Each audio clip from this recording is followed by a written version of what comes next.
नमस्कार दोस्तों आने वाला समय गठबंधन के लिए, इंडिया गठबंधन के लिए बहुत चुनौती भरा होने वाला है। ऐसा मैं क्यों कह रहा हूँ?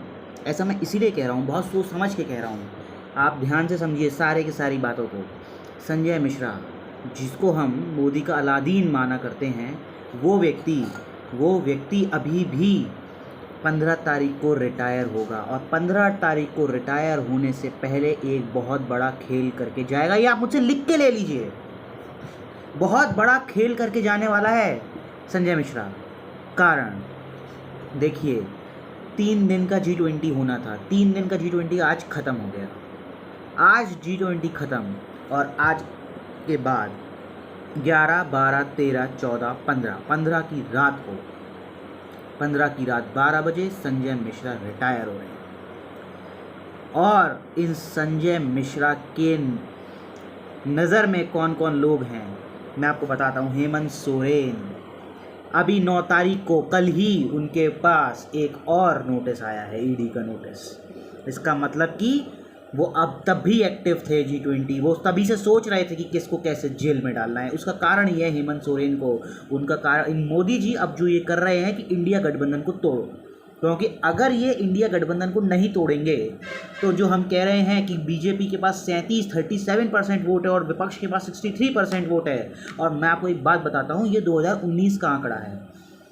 2024 में तो स्थितियाँ बीजेपी के लिए अनुकूल और भी नहीं है, क्योंकि बीजेपी ने जो कारनामे किए, CA, NRC, फिर उसके बाद ये वो लेके आए कि किसानों के ऊपर, फिर उसके बाद महिलाओं के ऊपर, तो और फिर ऊपर से महंगाई बढ़ा दी। तो बीजेपी से जो 37% वोट और 63% वोट की फाइट है। बीजेपी को मुझे नहीं लगता कि अब मान लो 35 भी मान लो तो इधर से 65 है, ठीक है। 35 और 65 की लड़ाई है। अगर ये 65% वोट एक तरफा इंडिया गठबंधन को मिल जाता है ना, मोदी जी 200 सीटें भी नहीं लेके आ पाएंगे। 160, 170 के पास ही रहेंगे, ठीक है, अगर ये पूरा इंडिया गठबंधन एक हो जाता है तो। इसीलिए मैं आपसे कह रहा हूँ कि मोदी जी ये चाहते हैं कि ये पूरा जो 67 या 65% वोट है ना, ये बट जाए। इसीलिए ये देखो, हेमंत सोरेन को निकालना चाहते हैं गठबंधन से, ठीक है। इसीलिए ये हेमंत सोरेन के ऊपर, ये अभी देखना हेमंत सोरेन को ये कितना ज़्यादा मेंटली टॉर्चर करेंगे, कितना ज़्यादा मेंटली परेशान करेंगे, इतना ज़्यादा, हद से ज़्यादा, ताकि हेमंत सोरेन मजबूर होके इंडिया गठबंधन से अलग हो जाएं। अभी आप देखिएगा, ये शरद पवार के ऊपर बहुत ज़्यादा मेंटली प्रेशर डालेंगे, बहुत ज़्यादा मेंटली उनको टॉर्चर करेंगे, अपने ईडी CBI से समन करेंगे। लेकिन आप देखिएगा कि शरद पवार फिर भी इंडिया गठबंधन को छोड़ेंगे नहीं। कि आप देखिएगा कि भूपेश बघेल को भी जेल में डालने की पूरी कोशिश करेंगे, ताकि कांग्रेस को बड़ा झटका दिया जा सके।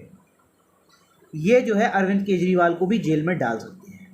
इनकी ईडी और CBI संपूर्ण तरीके से अब संजय मिश्रा इन 5 दिनों के अंदर एक बहुत बड़ा गेम खेलेंगे, क्योंकि ये 5 दिन हैं, उसके बाद वो रिटायर हो जाएंगे और जाते जाते कुछ ना कुछ बड़ा कारनामा वो करके जाएंगे। मुझसे लिख के ले लीजिए, ठीक है।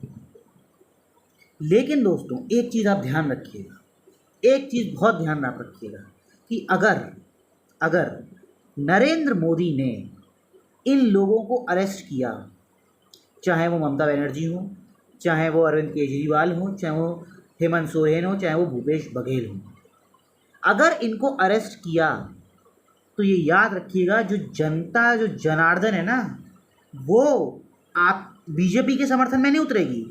जिन लोगों को अरेस्ट किया उन लोगों के समर्थन में उतरेगी, ये याद आप रखिएगा।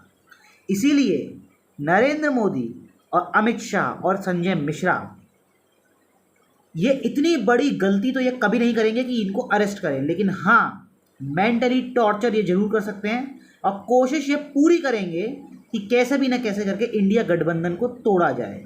इसीलिए आपने देखा होगा कि इन्होंने मल्लिकार्जुन खड़गे को बुलाया ही नहीं G20 की समिट में डिनर पर, लेकिन और जो इंडिया के गठबंधन के जो नेता हैं उनको बुलाया, ताकि गठबंधन में फूट पड़े, लेकिन फूट पड़ेगी नहीं। और आप देखिए, चुनाव जीतने के लिए ईडी और सीबीआई का ये इस्तेमाल कर रहे हैं, पूरा हिंदुस्तान जानता है।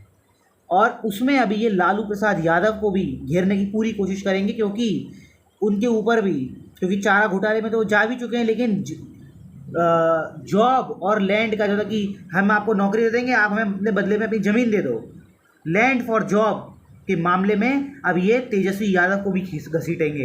लेकिन ये तेजस्वी यादव को घसीट इसलिए नहीं पाएंगे क्योंकि तब तेजस्वी यादव 18 साल के थे, 18 साल से कम की उम्र के थे, इसीलिए ये उसको घसीट नहीं पाएंगे। कोशिश नरेंद्र मोदी की विपक्ष को डराना धमकाना बस इसी चीज़ की है। और अब हमको ये देखना है कि क्या विपक्ष डरेगा या मजबूती से लड़ेगा।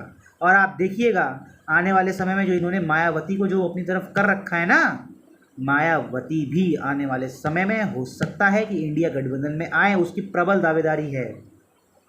क्योंकि अगर मायावती नहीं आती है तो मायावती सब कुछ खो बैठेंगी अपना, इसलिए मायावती सही समय का इंतज़ार कर रही हैं। और कुछ लोग ये भी कह रहे हैं कि मायावती बार्गेन बहुत अच्छा करना चाहती हैं, वो ये चाहती हैं कि मैं अच्छे से बार्गेन कर दूं इंडिया गठबंधन के साथ, मुझे ज़्यादा सीटें मिले, मुझे ज़्यादा पावर मिले, इसीलिए मायावती भी शांत बैठी हैं। देखते हैं आने वाले समय में क्या होता है। नमस्कार दोस्तों।